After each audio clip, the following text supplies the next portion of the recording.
사실 예전에 나온 이제 M1 프로나 지금 제가 쓰고 있는 M1 맥스나 그러면 이 M2 프로와 맥스 어떻게 선택을 해야 될까요? 안녕하세요, 별남입니다. 여러분들 얼마 전에 미국에서 M2 프로와 M2 맥스 칩셋이 출시한 건 다들 알고 계시죠? 오늘은 이 칩셋들이 들어간 맥북을 가져왔습니다. 드디어 국내에 출시했어요. 그래서 오늘은 이 제품을 언박싱도 해볼 거고요. 또 쓰면서 느낀 점들, 이런 것들을 좀 알려드리려고 합니다. 언박싱을 해보면 사실 애플 제품은 굉장히 이제 제품 포장을 잘 해놓잖아요. 역시나 맥북 프로도 여전히 포장이 아주 훌륭합니다. 저는 M2 프로가 들어간 16인치 버전을 골랐는데요. 박스를 열어보면 이렇게 바로 맥북 프로가 보이죠. 이걸 빼보면 충전기와 맥세이프 케이블이 들어가 있고요. 기존과 다른 건 뭐 딱히 없습니다. 제품을 보면 디자인은 굉장히 깔끔하죠. 이번 맥북 프로는 지난번 맥북 프로와 공유하는 부분이 정말 많은데요. 실제로 차이점이 많이 있지는 않습니다. 디자인도 동일하고요. 포트 구성이나 내부 디자인까지 모두 동일합니다. 그리고 디스플레이에 들어간 120Hz 프로 모션도 똑같이 들어가 있는데요. 가장 핵심적인 변화는 역시나 칩셋입니다. 기존에는 M1 프로와 M1 맥스가 들어갔었는데 이제는 모두 M2로 바뀐 거죠. 그러니까 M2 프로, M2 맥스 이렇게 들어가 있습니다. 이 칩셋은 여러분들이 맥북 프로를 구매할 때 바꾸실 수 있고요. 디스플레이 크기도 마찬가지로 구매하실 때 원하시는 사이즈를 골라줄 수 있습니다. 제가 지금 가지고 온 모델은 16인치 M2 프로 모델이고요. 여기에는 16GB의 램과 1TB의 SSD가 탑재되어 있습니다. 가격은 376만원이고요. 14인치 같은 경우는 10코어 CPU와 16코어 GPU 옵션도 있는데 16인치 사이즈의 M2 프로를 고르면 12코어 CPU와 19코어 GPU 옵션만 선택할 수가 있습니다. 자, 먼저 달라진 점들에 대해서 좀 알려드릴게요.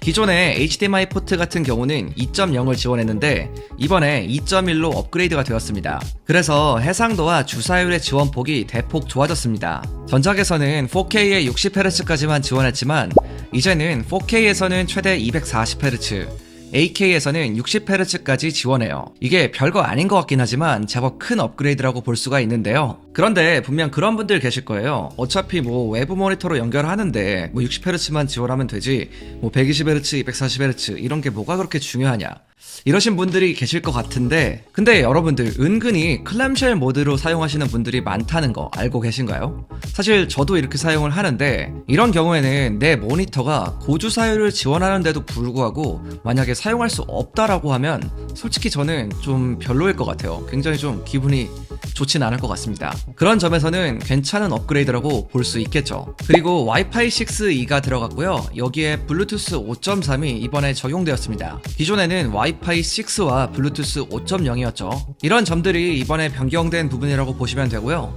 그 중에서도 가장 큰 변화는 역시 칩셋입니다. 이번에 M1이 아닌 M2 계열로 모두 다 업그레이드가 되었어요. 제가 생각했을 때 많은 분들이 그래도 가장 궁금해하실 만한 포인트가 그래서 전작에 비해서 얼마나 좋아졌냐, 이거일 것 같은데요. 일단 이번 M2 시리즈는 전작에 비해서 CPU와 GPU의 코어 개수가 좀 달라졌습니다. 좀 더 많아졌어요. CPU는 기본 8코어에서 10코어로 올라갔고요. 최대 12코어 CPU까지 선택할 수 있게 되었습니다. 그리고 GPU는 기본 14코어에서 16코어로 늘어났고요. 최대 19코어까지 구성할 수 있게 되었습니다. 전체적인 성능의 향상폭은 대략적으로 20%에서 30% 정도 향상이 되었다고 보시면 될 것 같아요. 사실 이 정도 차이는 뭐 엄청난 차이라고 말씀드릴 순 없을 것 같아요. 그렇지만 실제로 이제 써봤을 때 분명히 좀 차이는 납니다. 뭐 아주 극단적인 차이는 아니지만 이제 조금 더 빨라졌다는 그런 느낌 정도는 나요. 그런데 예를 들어서 그런 분들 계시죠? 뭐 여러분들이 이 비싼 3,400만원짜리 노트북을 뭐 웹서핑이나 그냥 유튜브만 보는 용도로 쓰시는 분들, 뭐 간간히 이런 분들도 계실 겁니다. 이런 분들이라면 이 차이를 절대로 느낄 수 없을 거예요. 하지만 이걸로 디자인 작업을 굉장히 헤비하게 하시는 분들, 뭐 예를 들면 이제 포토샵 같은 거에 레이어 엄청 쌓아서 작업하시는 분들 계시죠. 뭐 이런 분들이나 아니면 4K나 8K 영상 같은 거, 이런 RAW 파일들을 편집하고 작업하시는 분들한테는 분명히 좀 체감될 만한 상승은 있는 것 같습니다. 이걸 좀 간단하게 여러분들에게 설명을 드리려면 방금 제가 말씀드린 그런 작업들이 분명히 M1 프로에서도 아무 문제 없이 작동이 됐을 거예요. 그런데 가끔 헤비하게 작업을 할 때 조금씩 이렇게 딜레이가 되는 부분들이 생길 수 있잖아요. 이런 부분들이 이번 M2에서는 굉장히 줄어들었다, 좀 빨라졌다, 이렇게 생각하시면 될 것 같습니다. 벤치마크 점수를 이전 모델들과 비교해보면 과거 M1 프로의 점수는 싱글코어 기준 1700점대, 멀티코어는 약 12000점 정도였습니다. 그런데 M2 프로를 보면 싱글코어는 1900점대, 멀티코어는 14000점대를 유지하고 있는데요. 사실 점수만 보면 실제로 M2 프로와 M1 프로의 점수 차이가 크지 않다는 걸 알 수가 있습니다. 그런데 이건 어디까지나 CPU 테스트 기반 점수고요. GPU 점수를 보면 확연하게 차이가 나는 걸 알 수가 있습니다. GPU 성능이 좋아지면서 그래픽 작업을 하실 때 훨씬 더 쾌적해졌다고 볼 수가 있는데요. 예전 M1 프로에서 살짝 버거워했던 3D 작업들도 이제는 좀 더 원활하게 작업이 가능해진 거죠. 어느 정도 차이가 있을까 해서 제가 프로젝트를 하나 만들어서 렌더링을 좀 해봤어요. AK 원본 영상에다가 컬러 그레이딩을 입혀서 나름 헤비하게 렌더링을 해봤는데요. 2분짜리 영상을 렌더링하는데 30초밖에 걸리지 않았습니다. 일단 단순하게 봐도 굉장히 빠른 속도인데 전작보다 확실히 GPU 성능이 오른 만큼 상당히 빠른 결과를 보여주었습니다. 아예 팬조차 돌아가지도 않더라고요. 바꿔 말하면 그만큼 여유가 엄청나게 많이 남아있다는 그런 뜻이겠죠. 아마 이런 맥스 제품이나 이번에 가지고 온 M2 프로 제품이나 이 제품들을 좀 버겁게 만들려면 적어도 3D 샘플링 정도는 돌려야 하지 않나, 이런 생각도 좀 들기도 합니다. 그리고 당연히 여러분들도 잘 알고 계시겠지만 이 제품들의 특징은 전원을 연결하지 않아도 성능이 떨어지지가 않습니다. 거의 동일한 성능이라고 보시면 돼요. 이런 점들이 애플 실리콘만의 좀 장점이라고 볼 수 있겠습니다. 여러분들도 잘 아시는 것처럼 제가 이제 3D 작업을 하는 사람은 아니잖아요. 저는 주로 영상 편집을 하는 사람인데 제 실력으로는 아무리 이제 부하를 걸려고 만들어도 좀 한계가 있더라고요. 그래서 극한까지 못 보여드리는 점은 좀 아쉽긴 한데요. 좀 간략하게 설명을 좀 해드리면 기존의 M1 프로에서 이 3D 작업 같은 걸 했을 때 약간 좀 아쉬운 모습이 좀 있었다고 해요. 그런데 이번에 M2 프로로 넘어오면서 어느 정도 그런 부분들이 좀 개선이 되었다고 볼 수 있을 것 같아요. 원래 작년까지만 해도 3D 작업하시는 분들이라면 과감히 맥스를 선택해라, 제가 이렇게 말씀을 드렸는데 이제는 어느 정도 M2 프로도 급이 올라왔기 때문에 충분히 좀 가능하다고 생각이 들었습니다. 사실 이 정도 사양은 거의 프로덕션을 운영하시는 분들이나 영화계에 종사하시는 분들, 이런 분들 계시죠.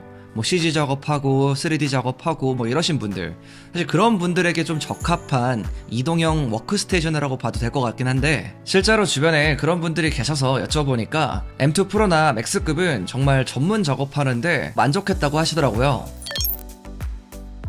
그러면 이 M2 프로와 맥스 어떻게 선택을 해야 될까요? 사실 제 개인적인 생각을 말씀드리면 이제 지금은 구매할 수 없지만 M1 프로나 M1 맥스, 그리고 이번에 나온 M2 프로와 M2 맥스, 이 제품들 중에 어떤 걸 사용해도 굉장히 빠르다는 것에는 변함이 없어요. 일반적인 분들이시라면 사실 차이를 못 느끼실 정도니까요. 여기에서의 차이는 이제 하시는 일에 따라 좀 달라질 수가 있는데요. 예를 들어서 여러분들이 3D 그래픽 작업이나 CG 작업을 메인으로 하신다면 확실히 맥스가 가장 좋은 선택이 맞을 거예요. 프로나 맥스 모두 다 빠르지만 확실히 맥스가 그래픽 작업을 하시는 분들에게는 좀 더 유리하고 더 원활하다고 보시면 됩니다. 그런데 그런 분들 계시잖아요. 전문 작업이긴 하지만 극한의 사양까지는 필요 없으신 분들, 예를 들면 작곡하시는 분들이나 전문 영상 편집하시는 분들, 이런 분들이라면 이번 M2 프로로도 충분히 만족하면서 사용하실 수 있을 겁니다. 자, 오늘은 이렇게 M2 프로가 달린 맥북 프로에 대해서 리뷰해봤습니다. 사실 제가 여러분들이 궁금해하실 만한 모든 부분을 다 다뤘는지는 잘 모르겠어요. 그래도 제가 써보면서 최대한 많은 부분을 좀 담아보려고 노력은 했고요. 그리고 이러한 제품을 구매하시는 분들이라면 확실히 일반인보다는 좀 더 전문적인 작업을 하시는 분들일 경우가 많을 것 같은데요. 아마도 전문가분들이 사용해보시면 확실히 좀 차이를 느끼실 수 있을 거예요. 아무쪼록 여러분들의 선택에 좀 도움이 됐으면 좋겠고요. 궁금하신 사항이 있으면 아래 댓글로 남겨주세요. 제가 오늘 준비한 영상 여기까지고요. 지금까지 별남이었습니다. 바이.